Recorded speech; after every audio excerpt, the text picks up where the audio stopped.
And even the manual is just kind of short little keynotes to cue the memory of what was experienced in the body. The way to really learn is through the videos. So writing things out is using one part of our brain. Doing it is using another part of our brain. Watching it is using another part of our brain. Listening, so we want to use all of the levels of intelligence in our being to get it. And I think it's really, really good to know that we all learn in different ways. I'm a very kinesthetic learner. So if I do it, I'll get it. If I speak it, I'll get it. If I read it, I won't get it. I just don't do two-dimensional chords. Kyra emails me some things, and I'm like, I didn't get it. I have to read things and write them, and it's there. And so that's great. So we want to honor all the different levels of learning. And that's where this is different than the way we were educated in a lot of times. And a lot of times we need the physical practice, and then the audible, and then the visual, and then, again, it's a form of kinesthetics to write as well. So it's really great to take some time to look at the words, and then, I made up the names, so some of them will be obvious, and then some of them won't. So as we're going through here, and we're just going to look at some of the names, and then just ask me a question, like, what does that one mean, or how do we get into that? Let's just kind of look through and see if anything stands out, and then I can demo it again. You can take notes. I want you to put it in your own words. There are descriptions in the manual, but don't just read those, because I actually have a much bigger manual with everything written out, but this is already over 40 pages, so to print it is just kind of silly. It'll all turn into a book eventually, and I'm in no rush. Okay, so squats, lunges, back bends. Do you guys get squat, lunges, back bends? Does that make sense? Okay. And then I do really encourage you as much as possible to just practice. If you master the basics, you'll be an amazing teacher. That's all we want to do in our own lives. And then you're going to just sample the intermediate and advanced. I don't want you to even think that you're going to master the advanced, the acrobatics, by the end of this week-long experience. It's not even necessary or possible, really. It just takes a lot of practice, especially if you're new to acrobatics. I mean, it's really to be repetitive, but to awaken the courageous inner child, not to become a performer. I'm not interested in performing myself, just to kind of do a little interlude of that. I want to inspire other people to play. And a lot of times with performing, no offense to anybody who loves to perform, it's like, look at me, look what I can do. And everyone goes, look at them, look what they can do, I can't do it. Right? And it creates this separation between the observer and the object. And I just don't like that feeling, personally. I like being like, yay, you can do it. So like my little shamanic cheerleading mantra is, you can do it. So that's what we want to invite other people to do in our personal practice or in our classroom setting, whatever you decide to do with this thing. You can do it. So circles, side to side, twists. We did a bunch of different ones. We're going to practice some new ones in the workshop today so you can see how dynamic you can use the swing. We did a forward lunge. We can do side lunges and come up into warrior twos and twists and everything from there. So I want you guys to feel like you could just play with it too. Get in the swing and practice it yourself, and take whatever yoga practice that you normally do and see if you can have some fun translating it into the swing. That's how it happened for me. It's like, how'd you come up with this? I'm like, well, I got the swing, and then I wrote it down. Because I like outlining. I like taking something and breaking it down and figuring out, like, how did I get into that? And a lot of times I would just do something, and then I would go to teach someone, and then realize that I skipped a bunch of steps. So everything I do is in a preparation for the next sequence. And you'll see that when we go through the basics, and then everything we learned in the basics is going to be preparation for the intermediate, etc. Great, so forward folds. Swing is going to come down to the hip flexors in the forward folds. To get there, we're going to come through the elbows. So we go through a sumo squat, then we lean forward, and then we're hooked at the elbows. Okay? So we're just a 2A. So wide straddle, elbow locks, twist, arms overhead, press. 2A? Just look in the outline instead of the manual right now. Oh, okay. I don't have the 2A.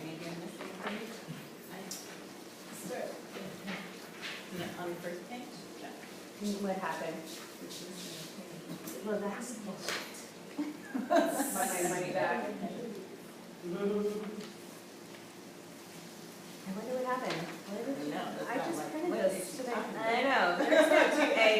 Well, let's see if it's hiding somewhere. It's just for you, because otherwise I can give you mine. Because I have extra. It does not have your 2A. You're absolutely right.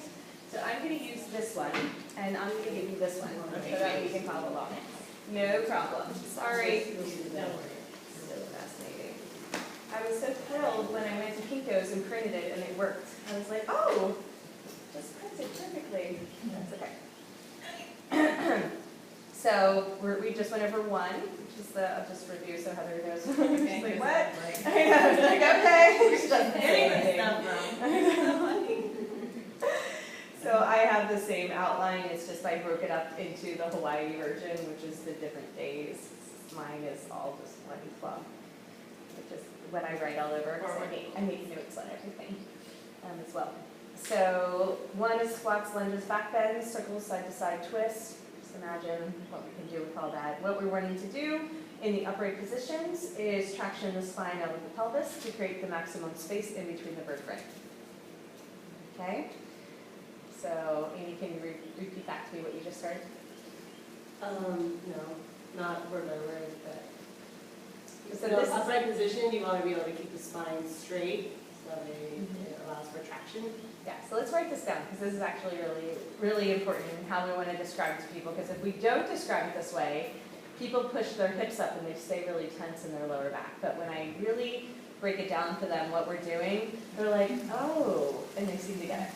Okay, so in the upright positions, what we want to do is traction the spine out of the pelvis.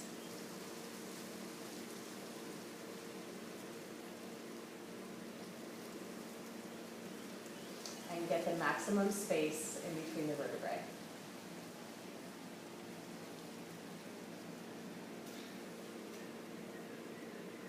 By dropping the hips and lifting the chest.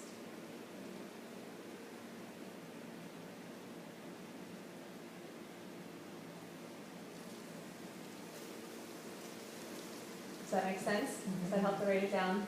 Because I'll say it again and again and again, and I'll do this visual where we're pulling up and we're dropping down, and then gravity is doing the work for us. We're getting all of this space through the side body that gets really congested and compressed.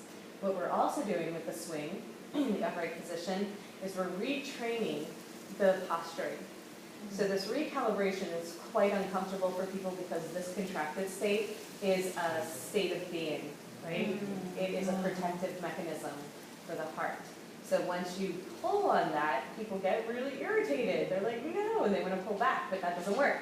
What we're doing with opening up the shoulder girdle is we're engaging our lats. So the lats are usually like this with people. So when we pull down in the back, these things here are the lats. I'm just exaggerating it. So the swing is pulling up in the front. So these are the pectorals. And then at the same time pulling down in the back. Most people do this and jam the shoulders to bring them down. Have you guys noticed that? It just makes this muscle very hard and very contracted. And the swing is challenging that to be open and then engaged. So we're retraining the posture. And that's an intense experience for people with their defense mechanisms in the chest. And it's like across the board, every person, even with massage. Most people who have this contraction here build up a lot of tension along the upper back, the trapezius and rhomboids. And I've been doing body work forever. And you can sit there with like a hammer and a chisel and like really dig into those muscles, and it does absolutely nothing to retrain the posture. And it's actually not doing anybody any favors either, because it's just going to come back. And they're the people that'll tell you that it felt good for an hour, and then they get in the car, and then they get into their defense mechanism, right? Driving is like a defense mechanism for safety for people, and it tightens all up again. But if we retrain the posture to be able to hold it open in an intense situation, then we gain the posturing, we gain the new muscle memory for us to hold ourselves up. And so there's a lot that's happening there that I think it's really good for you guys to be aware of and to know when you're working with people, and even just encourage them, like, that's all right, it'll happen, it'll come. Like, it gets easier with time. You know, something to look forward to. All these different things that I say when they're like, ah. And the wrestling is my favorite. Like, if we're wrestling with life and we're efforting through life, we're going to wrestle with the swing.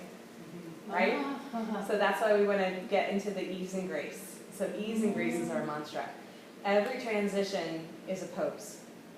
The pose isn't the pose. Every transition is the pose. So how gracefully we can go from one pose to another is like how we're dancing through life. And if we're wrestling with it and really struggling with it, it just not only doesn't feel good, it doesn't look good. Because it literally like starts to ripple and ruffle the energy in the room, right? When we're in the air, we can feel the energy of the room more. You know what I'm saying? And so when somebody's like, ah, you know, it's like, you know, just lean back. Just lean back. But if we're just like, oh, because we might have a tendency that we were not aware of in our world, but the swing, which I call the truth serum, will immediately show us. So it's really fun. So I think it's really good to understand that's what's happening in the upright positions. And then when we get into the forward folds, first I'm twisting. So I emphasize this long axis of the spine, so from tailbone to the crown of the head. So this is going to really start to engage the pillar of light. So we want to get our spine working in this way of aligning. Most people are moving head first, so you'll see them kind of doing this a lot. And I'll say get your head over your body and lead with the heart. So we move into this heart-centered reality. I've done like 5 different yoga teacher trainings in the past, but my favorite was Anusara because it really shifted to a heart-centered reality and then worked with the spins and spirals of the body. So I bring a lot of that influence, and I can get really into the details of the alignment, and I try to stay away from that because that's a trap for me. Like just getting like, da, da, da, da, da, you know, just there's no one way, just feel it, just play. But just know there is alignment in the body, and that centeredness and that alignment is the truth. You know, that's why I call this swing the truth serum. That's the truth of where we're at. And a lot of times if we're moving from the head, you'll see that in the posture. So you see the kind of like, you know, going face first into it. So that's what we're doing with the forward folds, is we're getting the alignment and then we're twisting and starting to bring out the spine. All the twists and spins and spirals are starting to loosen up the stickiness or the tightness, as well as engaging the intrinsic muscles around the spine so we can start to move a little bit more easy. And then we get into the forward folds. Does anybody have any questions about the forward folds with the hip, with the swing of the hips? No. I found a modification. Well, sometimes you can put it, like, not go all the way down for people, and so I do. Yeah, a simpler version. Yeah, a simpler version that just have them even rest it. Yeah, Like you can the whole work on body. strength, lengthening at Uh-huh. Yeah, for the super tight. We gotta help out our friends with the hamstrings. We gotta help them out, otherwise they're just hating it. A lot of emotions are held in the body. Yeah. It's not like blocks of sand or something. The tightness is a contraction that was learned, and we're unlearning that and unwinding it slowly, and especially the hamstrings. People just don't like to push into those. It's a really good. So we have a position that I don't usually teach too often called mermaid, where we actually put the swing over the whole front of the body. And I do that with people who are like a lot of people who are overweight. They're not going to enjoy this pressure. A lot of people with stagnation in the legs, like any sort of heaviness in the lymphatic system, hormone imbalance. We just spread it all out, and it's so nice to call it mermaid for that reason too, you know, so you just feel like a mermaid. But yes, that's a really great alternative.